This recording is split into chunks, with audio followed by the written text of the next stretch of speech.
So hello everyone, મેં માતાજીને પ્રશ્ન પૂછ્યો છે કે પરમપિતા પરમેશ્વરે માનવ જીવન કેમ આપ્યું છે અને માનવ જીવનનો શું ઉદ્દેશ્ય છે. બરાબર, તો ચાલો જોઈએ કે માતાજીએ શું જવાબ આપ્યો છે આપણને. કદાચ ભગવાને આ મનુષ્ય અત્યારમાં બરોબર કદાચ જીવન આવ્યું છે. આમાં સારું કરવા માટે આવ્યું છે. કોઈને ખરાબ કદાચ કરવા આવ્યું નહીં. મારા દેવની રૂઢીમાં એક જ છે કે વસ્તી એવું કહે છે કે ભાઈ કોઈક માતા જોડે જઈએ, કોઈક ભુવા જોડે જઈએ, સારું થાય. સમય વેરા વેરા મારા ભગવાને એવું કહેતા કે ઘરનો મા બાપ બરોબર રોતા હોય, હજી બરોબર ઢબુરાના કોઈથી સારંગપુર જતા હોય, આમાં સારંગપુર જઈ બરોબર હનુમાનજીના શનિવાર તમે કરતા હોય, પણ ઘરનો મા બાપ બરોબર રોતો હોય તો કદાચ સારંગપુરના હનુમાનજી બધા ફોન નહીં કરી આવું વેરાની વાત કરી. આમાં મારા દેવના માટે બરોબર આવ્યા છે અને ઘરની માન બરોબર ઘરનો બાપ રોતો છે તો મારા ભૂલભાઈ જેવા, મારા શિકોતર જેવા કુદર આશી ના પર હું ગમે તે ભૂલીનું ખાયા પાડું ને તો એ કુદર ખમાન ખાય નહીં. બરોબર.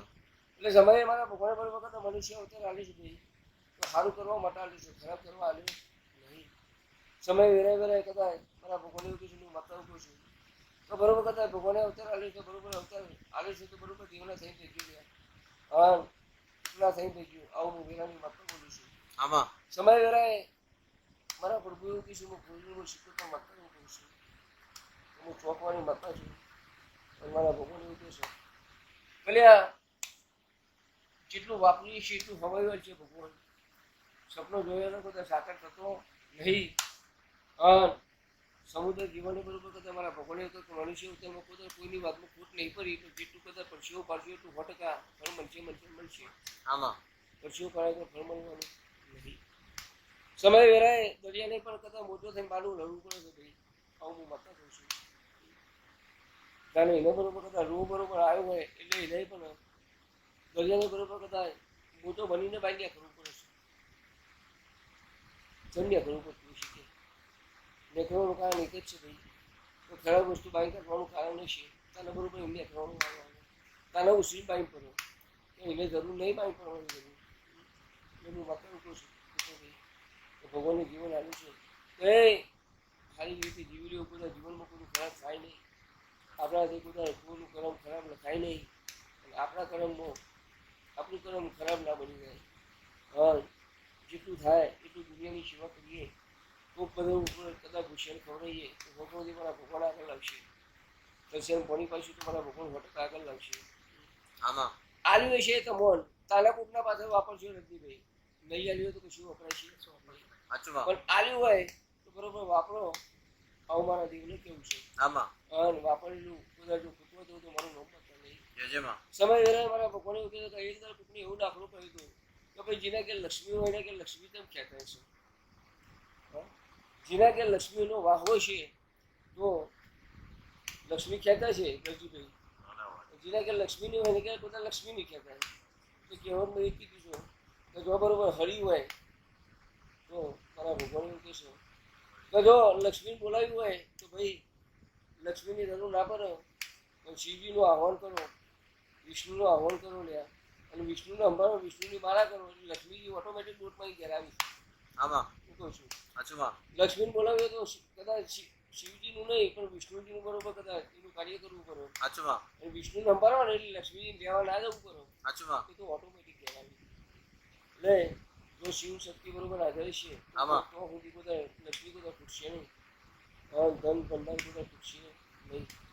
પણ મારા બરોબર જેની બધી હોય એની મારા બરોબર એકને એક પકડી રાખો. આમાં 100% મારા ભગવાન એવું કહે તો ઉદ્ધાર બને કોઈ આ અવતારમાં ખોટું ના થાય એટલું ધ્યાન રાખવું.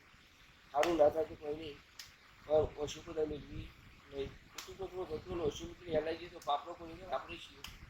આવું હું જરાની વાત કરું છું. આમાં એટલે કીધું કે જે પૂછું જય થાય માતારી. ભાઈ એ તમારી વેરા હું જેટલા મારા બોલી શીખતો સમય બરોબર જે વંચિત શીખતો ના કરી આવું સફળની તક જે પૂછું. જય થાય માતારી. સમય ધારું પણ જેના લખાવું તો મારું મમ્મા થાય. જયમાં એ આખી સભામાં જે પૂછું જય થાય માતારી. હું કહી દે ભાઈ આમાં કરી મેડિસિન આપી દે તમે મતા નહીં ગયા જયમાં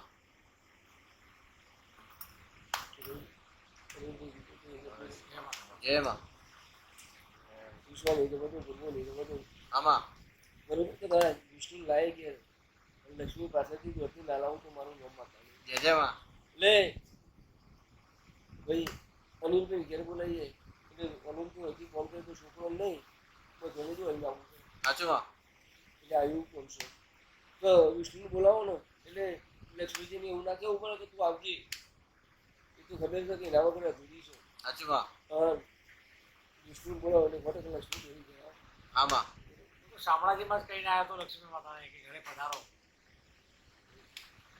ખમા બનશે जय माँ એ આવડું છે. तो आपने अभी देखा कि माता जी ने आपको आंसर दिया है, पर आंसर था गुजराती में, ठीक है। तो मैंने उस आंसर के कुछ पॉइंट्स निकाले हैं, तो उसका अर्थ समझते हैं कि माता जी ने हमें क्या कहा है, ठीक है। तो पहली बात है कि मानव जीवन का उद्देश्य, ठीक है। तो इसका जवाब क्या है? भगवान ने मनुष्य जीवन किसी का बुरा करने के लिए नहीं दिया, बल्कि अच्छे कर्म करने, दूसरों का भला करने और धर्म के मार्ग पर चलने के लिए दिया है। यदि आप अपने माता पिता को दुखी छोड़कर केवल मंदिर और धार्मिक स्थलों पर यात्रा करते हैं, ठीक है, तो ऐसी पूजा का पूर्ण फल आपको नहीं मिलता है।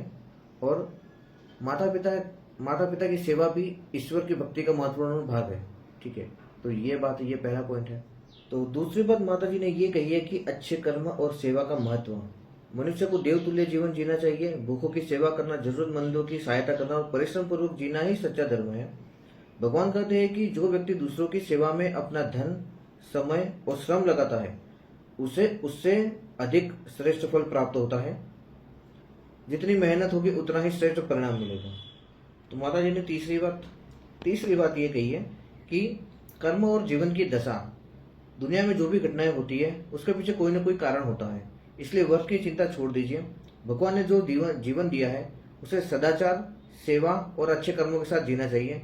हमारे कारण किसी और का नुकसान ना हो और हमारे कर्म भी पवित्र रहे, ठीक है। इसका हमेशा ध्यान रखिए। भूखे को भोजन और पैसे को पानी देना सबसे बड़ा पुण्य की बात है। तो अब हम आ गए हैं चौथे पॉइंट पे। तो माता जी ने चौथी बात ये कही है कि भक्ति और लक्ष्मी का संबंध।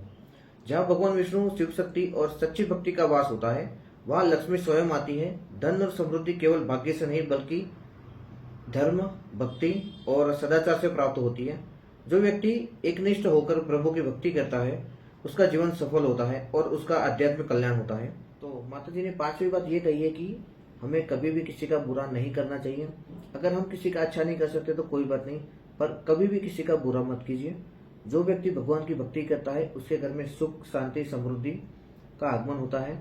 और हमेशा हमें सभी के कल्याण, विजय और मंगल की कामना करनी चाहिए।